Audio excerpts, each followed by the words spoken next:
And why does he believe that? Because he read it in the Old Testament, which is the book of my people, the Jewish people. And that book wasn't good enough for you Christians.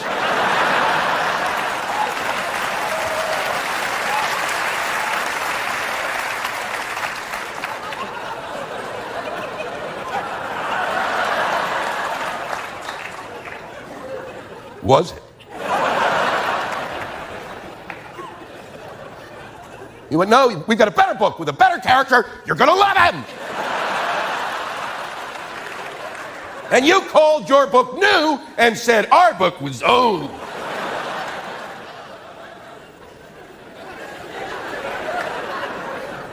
And yet every Sunday, I turn on the television set. And there's a priest or a pastor reading from my book. And interpreting it. And their interpretations, I have to tell you, are usually wrong. And it's not their fault, because it's not their book.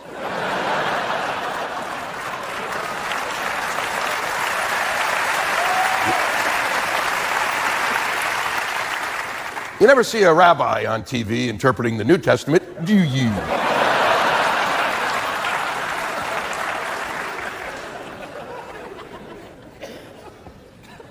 If you want to truly understand the Old Testament, if there's something you don't quite get, there are Jews who walk among you. And they, I promise you this, will take time out of their very Jewy day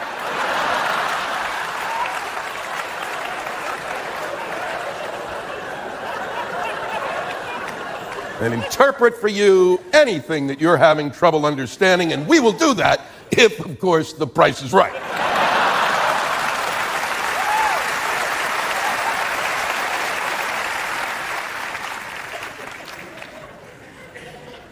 Was the earth created in 7 days? No. For those of you who believe it was, for you Christians, let me tell you, then you do not understand the Jewish people. We Jews understand that it did not take place in 7 days, and that's because we know what we're good at. And what we're really good at is bullshit. This is a wonderful story that was told to the people in the desert in order to distract them from the fact that they did not have air conditioning. I would love to have the faith to believe that it took place in 7 days, but I have thoughts. And that can really fuck up the faith thing. Just ask any Catholic priest.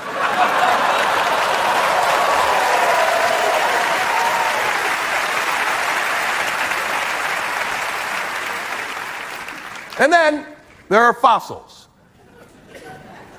Whenever anybody tries to tell me that they believe it took place in 7 days, I reach for a fossil and go, fossil. And if they keep talking, I throw it just over their head.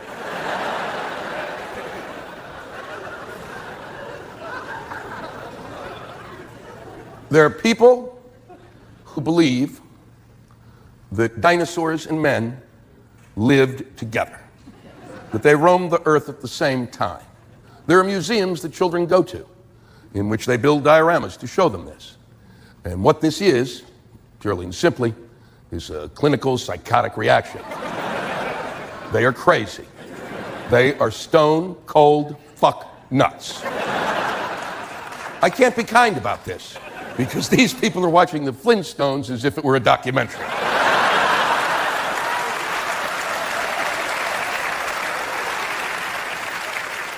Between the Old Testament and the New Testament, and that is the New Testament God is really kind of a great guy. He is, especially when you compare him to the Old Testament God, who is a prick. I don't know what happened to God, over time, how he matured, if he went to an anger management class, or maybe just the birth of a son calmed him down. But before he had the kid, Holy fuck, he was out of control.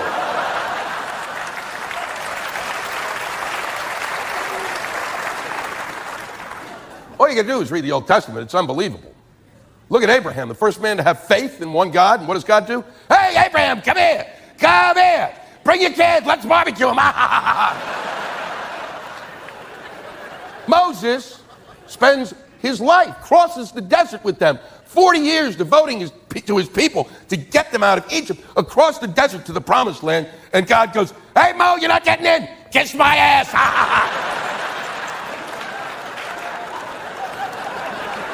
Oh, there's a guy you want to work for.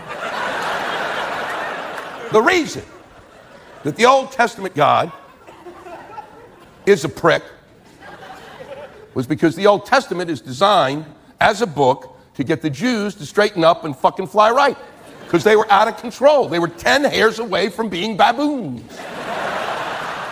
And that's the point when I do that in the South, that you can hear the veritable fucking pin drop.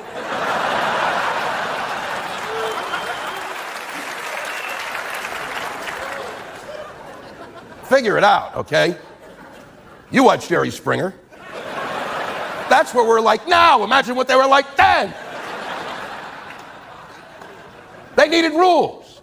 They needed to know that marriage takes place between a man and a woman. Because they were wandering into camp with camels going, I'm in love. I don't give a shit what you are. You can't marry a snapping turtle, asshole.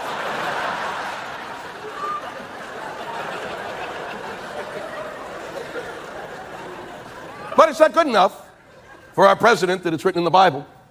He felt it was just an imperative that we have to put it in the Constitution. And so do many states. Because apparently we heterosexuals have reached a point where we're so fucked up that we better write it down in case we forget who we're supposed to marry. It's unbelievable.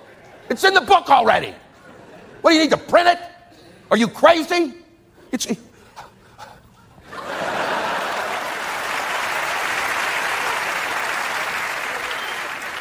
But in the midst of all of our problems, that was the most important thing to him. We have no energy policy, none whatsoever. We still don't have a good one. It's ridiculous. And if you ask, we're not going to have solar energy in my lifetime. Few people have it, but it should be something we all have. It's ridiculous. I'll take no flying cars, but solar energy? And if you ask your congressman why, he'll say, because it's hard. It's really hard. Makes me want to go poopy. You know why we don't have solar energy? Because the sun goes away each day and it doesn't tell us where it's going.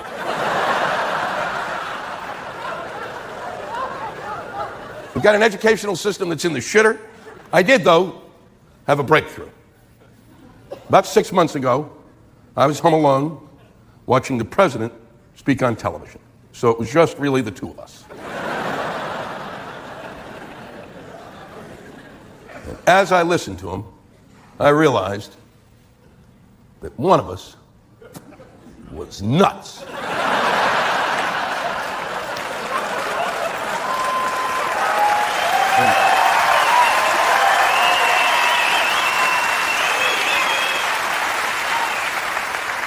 And for the first time ever, I went, wow, it's not me.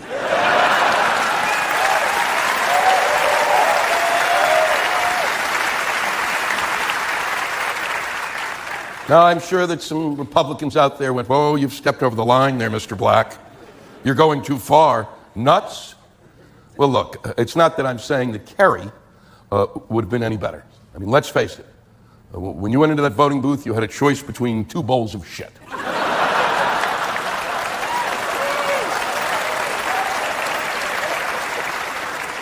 The only difference was the smell. How did you Democrats find Kerry? What is the matter with you people? Did you not listen to him talk? The first time I heard him speak, after 2 paragraphs, I said, fuck, I don't have enough breadcrumbs to get home.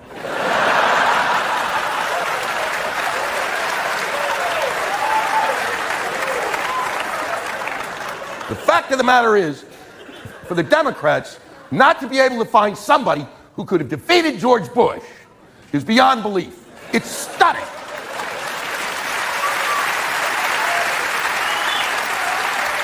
It would be like finding a normal person who would lose in the Special Olympics.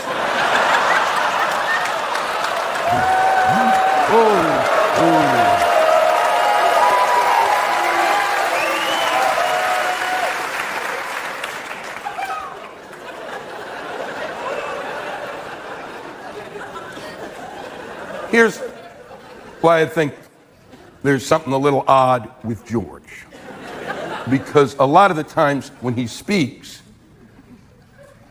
his words don't match his face.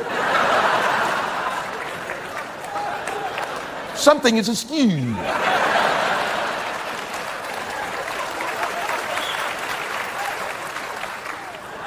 You can't talk about the war in Iraq with a smile on your face.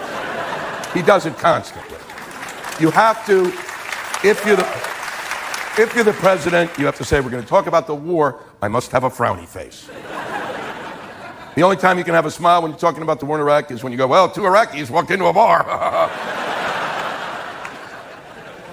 I should have known earlier about President Bush, but I gave him some rope, a lot of rope, and then he hung all of us with it.